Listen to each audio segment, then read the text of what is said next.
42 tables 42 టేబుల్స్లో మరి 10 రౌండ్లు. ఈ 10 రౌండ్లో ఇప్పటికీ 5 రౌండ్లు కంప్లీట్ అయింది. 5 రౌండ్లో ఆధిక్యంలో ఉన్నది ఎవరంటే కాంగ్రెస్ పార్టీ అభ్యర్థి నవీన్ యాదవ్ పూర్తి స్థాయిలో లీడ్లో ఉన్నాడు. దాదాపు 10,000కు పైగా. ఒకసారి లైవ్ అప్డేట్స్ తొలి వెలుగు స్క్రీన్ చూస్తే 42,126 కాంగ్రెస్ అభ్యర్థికి పడ్డ ఓట్లయితే బీఆర్ఎస్ పార్టీకి 33,979 ఓట్లు. ఇక బీజేపీకి 6,858 ఓట్లు పడ్డాయి. ఒకసారి అప్డేట్స్ మనం చూస్తే కాంగ్రెస్కి రైట్, బీఆర్ఎస్కి, కాంగ్రెస్కి, ఇక బీజేపీ 3 పార్టీలకు సంబంధించిన అభ్యర్థులకు వచ్చిన ఓట్లు కనుక చూస్తే ఇక కాంగ్రెస్ పార్టీకి 42,000కు పైగా ఓట్లు సొంతం చేసుకుంటే 979 ఓట్లు బీఆర్ఎస్కి వస్తే బీజేపీ పట్టుమని 10,000 ఓట్లు కూడా రాలేదు. కేవలం 6,856 ఓట్లకు మాత్రమే పరిమితమైంది. బట్ ఇక్కడ లీడ్లో మాత్రం కాంగ్రెస్ పార్టీ అభ్యర్థి నవీన్ యాదవ్ 10,000కు పైచిలుకు ఓట్లతో ఆధిక్యంలో ఉన్నట్టుగా తెలుస్తోంది. దానికి సంబంధించి అప్డేట్స్ చూస్తున్నాం. ఇప్పటికే 5 రౌండ్లు ముగిసినాయి, ఇంకా పెండింగ్లో ఉన్నాయి కేవలం 5 రౌండ్లే. సమయం 10:46 అవుతుంది. ఈ 10:46కే 5 రౌండ్లు కంప్లీట్ అవుతాయి. ఉదయం 8 గంటలకు కౌంటింగ్ స్టార్ట్ అయింది. 8 నుంచి 9, 10, 11 3 గంటల్లో 5 రౌండ్లు కంప్లీట్ అవుతుంది. మరికొంత 3 గంటల్లో మరి మిగతా 5 రౌండ్లు కంప్లీట్ అయితే అవకాశం ఉంది. జూబ్లీహిల్స్ ఎమ్మెల్యేగా ఎవరిని జూబ్లీహిల్స్ ప్రజలు గెలిపించబోతున్నారు, పట్టం కట్టబోతున్నారు అనేది మరి ఒక 3-2 గంటల్లో తేలబోతుంది. Right, Congress party TPC general secretary Ravali Reddy గారు జాయిన్ అవుతున్నారు తొలి వెలుగుతో. వారితో డిస్కస్ చేసే ప్రయత్నం చేద్దాం. రవలి రెడ్డి గారు కూడా మరి జూబ్లీహిల్స్ ప్రచారంలో భాగంగా జూబ్లీహిల్స్ ఓటర్లతో మమేకమయ్యారు. అక్కడ ప్రజలతో వాళ్ళు మాట్లాడారు. అక్కడ సమస్యలు, గత 10 ఏళ్ళు ఈ 2 ఏళ్ల పాటు జరిగిన అభివృద్ధి గురించి కూడా డిస్కషన్ చేశారు. వెల్కమ్ టు తొలి వెలుగు రవలి రెడ్డి గారు. మీ అభ్యర్థి 5 రౌండ్లు కూడా పూర్తి స్థాయి ఆధిక్యంలోనే ఉన్నారు. అదే స్థాయిలో బీఆర్ఎస్ పార్టీ అభ్యర్థి మాగంటి సునీత గారు కూడా పూర్తి స్థాయిలో పోటీ ఇస్తున్నటువంటి పరిస్థితి మనకు కనిపిస్తుంది. బీజేపీ 3rd ప్లేస్లో ఉంది. ఏంటి ఇప్పుడున్నటువంటి కౌంటింగ్ అప్డేట్స్ మీద, ఈ 5 రౌండ్ల మీద మీ ఒపీనియన్ ఏంటి? నమస్తే అండి, శ్రీశైలం యాదవ్ గారు. మీకు అక్కడ టీవీని వీక్షిస్తున్న ప్రేక్షకులందరికీ నమస్తే. మనము ఎలక్షన్ కు వారం రోజుల ముందే జూబ్లీహిల్స్ ప్రాంతంలో కలుసుకున్నప్పుడు మీ ఇంటర్వ్యూలో కూడా సేమ్ ఇదే చెప్పాం. ఎందుకంటే నవీన్ యాదవ్ అభ్యర్థిత్వాన్ని కానీ, కాంగ్రెస్ పార్టీ చేస్తున్న పథకాలు కానీ, ఖచ్చితంగా 22 నెలల పాలనలో కాంగ్రెస్ పార్టీ ఏం చేస్తుందనేది ప్రజలు నిశితంగా గమనిస్తున్నారు. కాబట్టి జూబ్లీహిల్స్ ప్రాంత ప్రజలు మా కాంగ్రెస్ పార్టీని ఆదరిస్తారు. ఖచ్చితంగా 30 నుండి 35,000 ఓట్ల మెజారిటీతో గెలుస్తామనే నమ్మకాన్ని ఆ రోజే మీ ఇంటర్వ్యూలో వ్యక్తం చేసిన. అదే సరళి అనేది ఈ రోజు పోలింగ్ కౌంటింగ్ లో కూడా కనిపిస్తుంది. కాబట్టి ఈ రోజు ఖచ్చితంగా జూబ్లీహిల్స్ ప్రాంత ప్రజలు కాంగ్రెస్ పార్టీ పాలనను కోరుకుంటున్నారు. కాంగ్రెస్ పార్టీ ఏమేమి అభివృద్ధి చేస్తుందో ఆ అభివృద్ధి జూబ్లీహిల్స్ లో కూడా కావాలని కోరుకుంటున్నారు.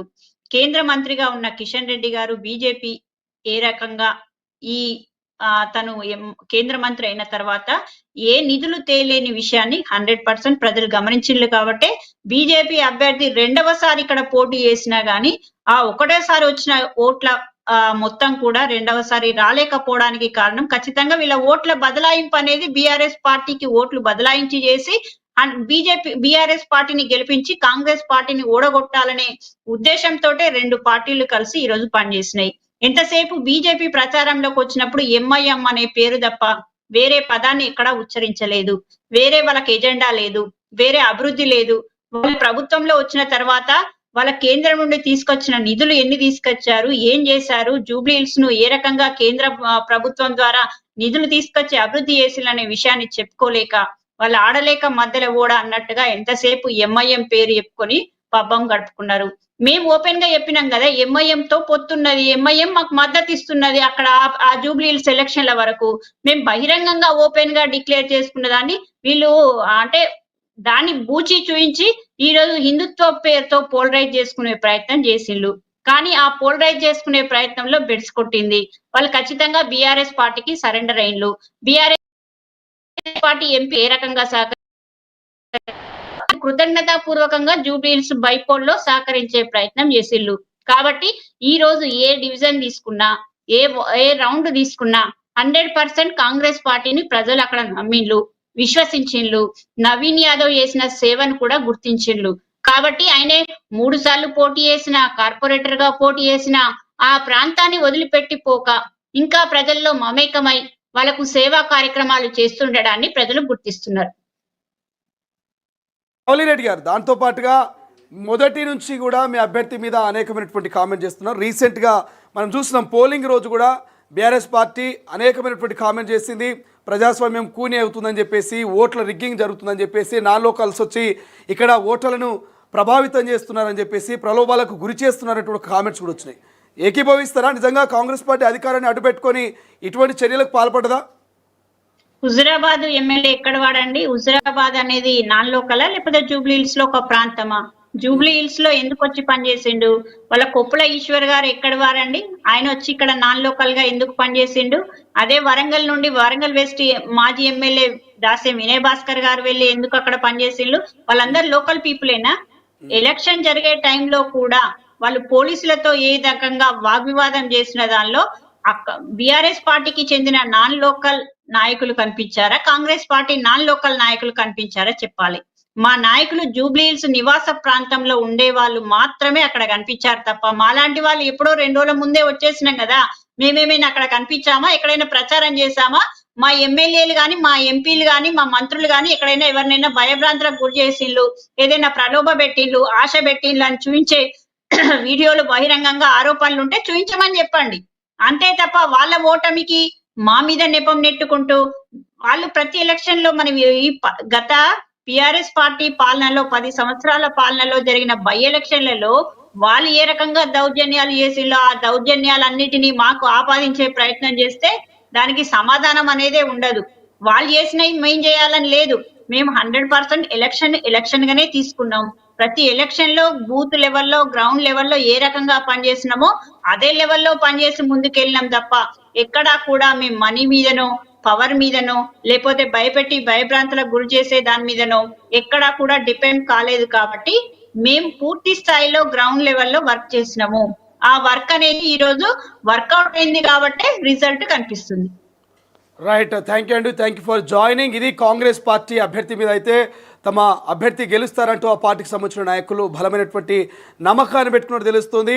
మేము చేస్తున్న 2 అభివృద్ధి ఖచ్చితంగా మమ్మల్ని, మా అభ్యర్థిని గెలిపిస్తుందంటూ కూడా కాంగ్రెస్ పార్టీకి సంబంధించినటువంటి నాయకులు చెప్తున్నటువంటి పరిస్థితి. బట్ చివరి రౌండ్ వరకు కూడా ఏమీ చెప్పలేము. చివరి రౌండ్లో కూడా ఏమైనా కావచ్చు. ఒక్క ఓటు తేడాతో కూడా ఓటమి పాలైనటువంటి సందర్భాలు ఉన్నాయి. ఒక్క ఓటు తేడాతో కూడా అభ్యర్థులు విజయం సాధించినటువంటి సందర్భాలు ఉన్నాయి. కాబట్టి ఇప్పటికైతే 5 రౌండ్లలో 12,613 ఓట్ల మెజారిటీతో అయితే కాంగ్రెస్ పార్టీ అభ్యర్థి నవీన్ యాదవ్ లీడ్లో ఉన్నారు. చాలా వేగంగా దూసుకుపోతున్నారు. ఇంకా 5 రౌండ్లు ఉన్నాయి. ఇంకా 2 గంటల్లో జూబ్లీ హిల్స్ అభ్యర్థి ఎవరు విన్ కాబోతున్నారు? ఇటు నవీన్ యాదవా, లేకపోతే మాగంటి సునీతనా, లేకపోతే లంకల దీపక్ రెడ్డి, ఎవరికి అవకాశం ఉంది? ఇప్పటికైతే 2 ప్రధాన పార్టీలు, ఒకటి నేషనల్ పార్టీ అయిన కాంగ్రెస్ పార్టీ, ఒకటి రూరల్ పార్టీ అయినటువంటి బీఆర్ఎస్, ఈ 2 పార్టీల అభ్యర్థులకే ఎమ్మెల్యేగా గెలిచే అవకాశాలు కనిపిస్తున్నాయి. ఎందుకంటే 10,000కు పైచిలకు ఓట్లతో కూడా బీజేపీకి ఎక్కడ కనిపించట్లేదు. బట్ కాంగ్రెస్ బీఆర్ఎస్ మాత్రం 50,000 ఓట్లు సొంతం చేసుకున్నటువంటి ఆ మార్క్ దగ్గరలో ఉంది. ఒకసారి ఆ అప్డేట్స్ కూడా చూస్తూ ఉన్నాం. 6వ రౌండ్ కంటిన్యూ అవుతుంది. మరిన్ని అప్డేట్స్ కూడా తెలుసుకునే ప్రయత్నం చేద్దాం.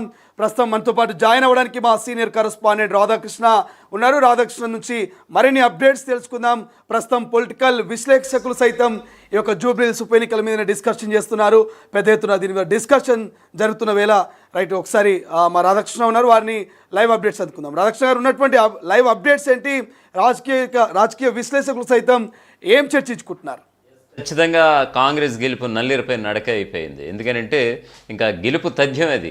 దాదాపుగా 10 రౌండ్లు ఉండగా 5 రౌండ్లు ముగిసేసరికి సుమారుగా కాంగ్రెస్ పార్టీ లీడ్ ఎంత అని చెప్పొచ్చానంటే సుమారుగా 12,651 ఓట్లు లీడ్తో ఉన్నట్లుగా తెలుస్తోంది. సో ఓవరాల్గా చెప్పాలంటే ఇప్పటి వరకు చూసుకుంటే కనుక ఖచ్చితంగా షేక్పేట, మరొక వైపు రెహమత్ నగర్, బోర్బండ ఏవైతే కాంగ్రెస్ పార్టీ ప్రచారం ఉండగా ఏవైతే కాస్త వివాదాస్పదంగా కొంచెం కొట్లాట్లు ఇవన్నీ జరిగినాయో, ఎందుకంటే రెహమత్ నగర్ కార్పొరేటర్ కూడా ఇప్పుడు టికెట్ ఆశించినటువంటి సందర్భం.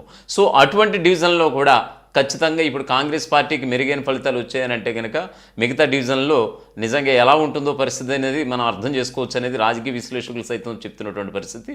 సో ఏదేమైనా సరే 10 రౌండ్లు ముగిసేసరికి ఇప్పటికి 5 రౌండ్లు ముగిసాయి. ఈ 5 రౌండ్లు ముగిసేసరికి సుమారుగా 12,651 అంటే 13,000 చిల్లర ఈ యొక్క ఆధిక్యంలో కాంగ్రెస్ పార్టీ ఉందని అంటే కనుక ఖచ్చితంగా కాంగ్రెస్ పార్టీ అభ్యర్థి నవీన్ యాదవ్ గెలుపు తథ్యం అయిపోయింది. ఇక మాస్ జాతర మొదలు కాబోతోంది. ఇప్పుడు ఆల్రెడీ యూసఫ్గూడలో ఉన్నటువంటి నవీన్ యాదవ్ క్యాంప్ ఆఫీస్ దగ్గర అయితే సందడి వాతావరణం అప్పుడే స్టార్ట్ అయిపోయింది. ఈ విషయం పక్కన పెడితే కనుక అక్కడ ఆల్రెడీ బీజేపీకి సంబంధించి ఎవరు కూడా కార్యకర్తలు కానీ శ్రేణులు కానీ ఎవరు తక్కువగా ఉండటం అక్కడ ఉన్నటువంటి స్టేట్ బీజేపీ చీఫ్ని మన మీడియా ప్రతినిధులు అడగగా మేము ఖచ్చితంగా మేము ఎలా గెలుస్తాం, మేము ఓడిపోతాం కదా, జస్ట్ ప్రాతినిధ్యం కోసం ఇక్కడ పోటీ చేసామంటూ కూడా ఆయన ముందే ఓటమిని ఒప్పుకోవడం కూడా ఇక్కడ కొసమెరుపు.